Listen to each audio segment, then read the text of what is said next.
What is a bunion? Otherwise known as hallux valgus, a bunion is a deformity of the big toe joint.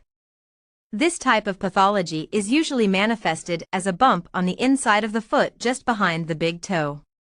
The bump can be very small or reasonably large, the size of which is not necessarily proportional to the amount of pain one can experience.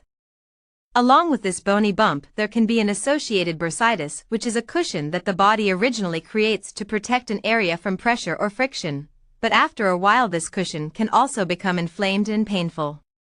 The last component of this deformity is the deviation of the big toe as it moves toward the second toe, sometimes even underlapping or overlapping the second toe. What causes bunions?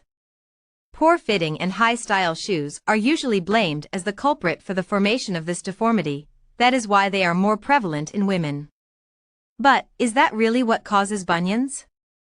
The truth is most of these deformities are based on a particular foot structure and the way a person walks. These are inherited traits. This is one of the reasons you can see this development in children who typically wear very conservative shoes. The biomechanics behind hallux valgus formation. The short story is feet that have a tendency to excessively pronate cause an over-flattening of the foot. This excessive flattening causes excessive tension on the extensor hallucis longus tendon, the tendon on the top of the foot that enables you to bend your big toe upwards. This causes the tendon to bowstring. In doing so, this forces the big toe to be pulled laterally toward the second toe. This is what causes the initial deviation. Over time, there is a retrograde, or backward, force placed on the first metatarsal bone by the big toe. The first metatarsal bone begins to move medially, or away from the second metatarsal bone. Due to these changes, there is now more pressure on the side of first metatarsal bone from shoe pressure, and this causes a hyperostosis or thickening of bone, and this results in the bump that you see and feel on the inside of the foot.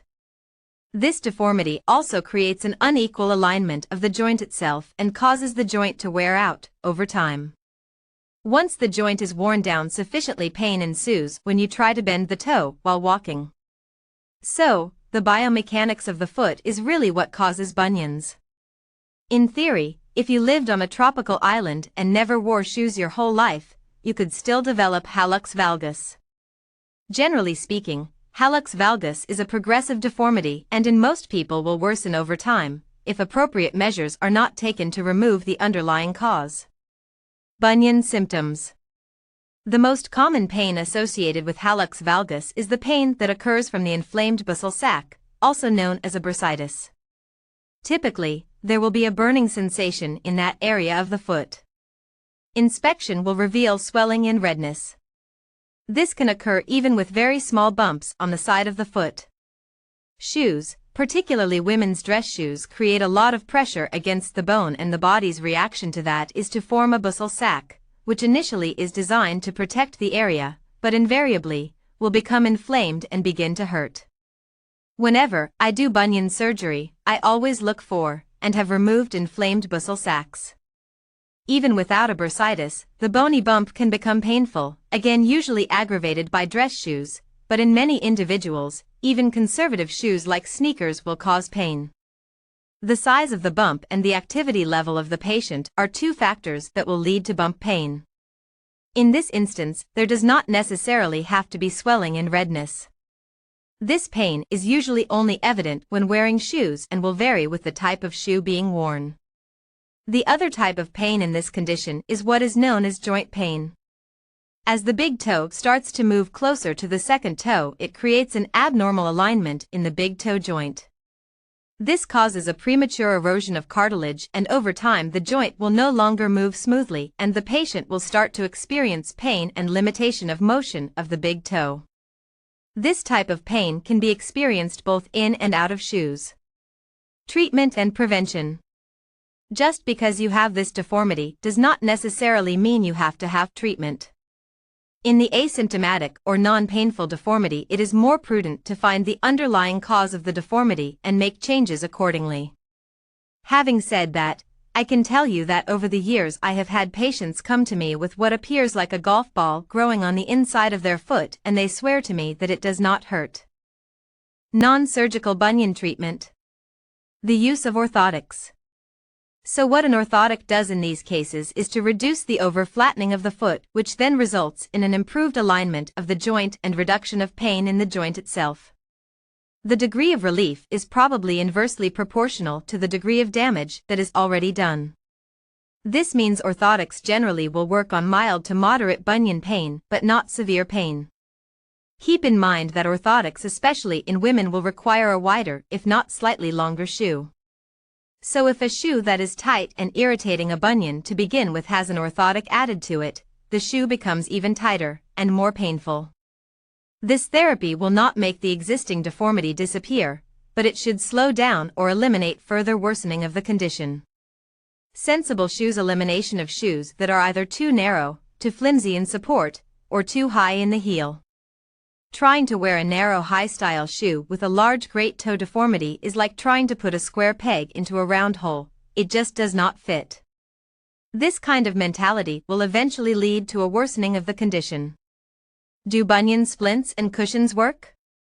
Cushions, braces and splints that are sold for this condition are not my first choice because in most cases they just take up more space in the shoe and put more pressure on the bump. My only exception to this is in people who are experiencing joint pain. The best bunion splint, therefore, is one worn at night that will keep the toe straight but not create excessive pressure within the shoe. I have also been known to use these splints after surgery, for a short time, in an effort to keep the joint properly aligned during the healing process.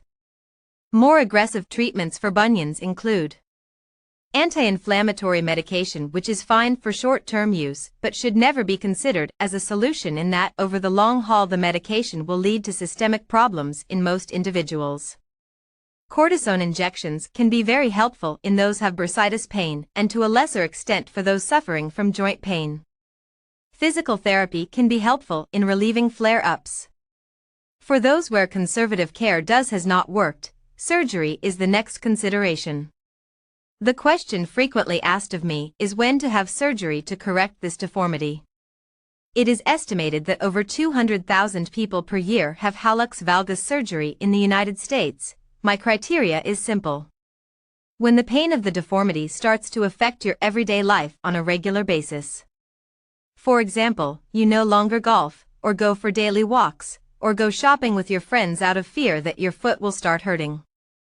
Having said that, keep in mind that hallux valgus surgery is not without risks, as is any kind of surgery, and that the type of surgery your friend may have had may not be the type you will require. The well-trained podiatrist probably does at least a half-dozen different types of procedures based primarily on the size of deformity. The type of procedure will usually determine the length of recuperation. The risks of hallux valgus surgery include the following. A chance of infection, which is true in all surgery. Loss of motion or joint stiffness. Where the big toe does not bend, although in some procedures this is expected and the end result is the joint no longer hurts. Another potential complication is delayed healing. Because of the dependent nature of the foot, there is usually more swelling than in other parts of the body, so healing may take longer. Additionally, is the risk of surgical failure, whereby you are no better off after surgery than you were before the procedure. Next is the possibility of non-union.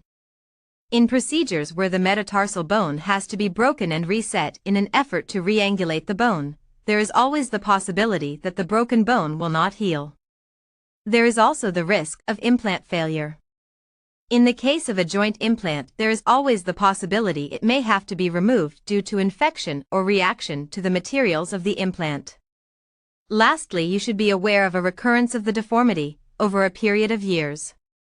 The type of anesthesia used in this type of surgery ranges anywhere from local anesthesia where just the foot is put to sleep, to intravenous sedation, twilight sedation, with local anesthesia, to general anesthesia. The vast majority of my patients are done under local anesthesia with intravenous sedation on an outpatient basis. I prefer this type of anesthesia because the patient feels no pain, is not having general anesthesia and all the potential risks associated with general anesthesia, and tends to be awake shortly after surgery with less chance of being sick from the anesthesia during the following 24 hours.